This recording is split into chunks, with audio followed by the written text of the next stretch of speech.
හරි. අද ඇවිල්ලා තියෙන්නේ ඉලෙක්ට්‍රික් බයික් එක අර පිටිපස්සේ රෝදේ මාරු කරාට පස්සේ ගොඩක් බයික් වල ප්‍රශ්නයක් තමයි උඩින් බර වැන්නට පස්සේ රෝදේ මග් ගාඩ් එකේ ගෑවෙන එක. ඉතින් මේ ගොඩක් බයික් වල ෂොකට් ඇඩ්ජස්ට් කරන්න බෑ චයින බයික් වල. ඒක එතකොට මග් ගාඩ් එක ඇඩ්ජස්ට් කරලා තමයි මේ ප්‍රශ්නේ සෝල්ව් කරගන්න ඕනේ.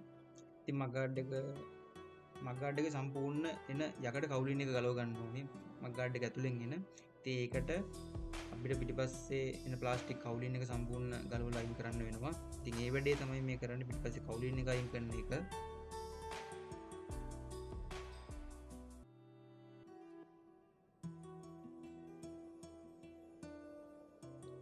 මෙතන ඉස්සරහත් යන වගේ එකකින් සම්බන්ධ වෙනවා පිටිපස්සේ එන කවුලින් එක. ඉතින් ඒ ටිකත් ඔක්කොම රිමූව් කරගෙන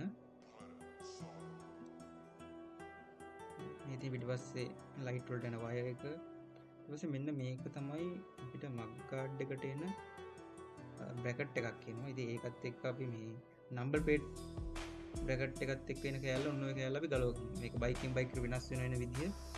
ඉතින් මේ මොඩල් එකේ එන්නේ ඊට පස්සේ කරන්නේ අපි කොහොම ආවද මග් ගාඩ් එකට කෑල්ලක් එනවා. ඒ එන එක අපි තියලා ෆික්ස් කරගන්නවා. ඒ තියලා ෆික්ස් කරගෙන අපි මෙන්න මේක තමයි පොඩ්ඩක් උඩට උස්සන්න ඕනේ. අපිට අඬුවකින් වගේ මේක තව ටිකක් උඩට උස්ස ගන්න පුළුවන්. නැත්නම් ගොඩක් කට්ටිය තව මේකේ හිල් විදලා එක එක වැඩ කරනවා. ඉතින් එහෙම කරන්න අවශ්‍ය නැහැ. මේක සරලවම කරගන්න පුළුවන්. මේ මග් ගාඩ් එක ටිකක් උඩට උස්ස ගත්තාම අර රෝදේ වදින එක අඩු වෙනවා. ඔය විදිහට කරන්න. මොකද ඔක ෆික්ස් කළාම ඔය විදිහට උස්සන එක තමයි සාර්ථකම දේ. නැත්නම් අර දෙපැත්තෙන් එක පැත්තක් හරි වැඩියෙන් ඉස්සිච්ච ගමන් ඊට පස්සේ මග් ගාඩ් සම්පූර්ණ නැද ගන්නවා. ඉතින් මේ තියෙන්නේ මේ විදිහට අපි උස්සලා හදපු එක. ඉතින් දැන් පොඩ්ඩක්වත් වදින්නේ නැහැ.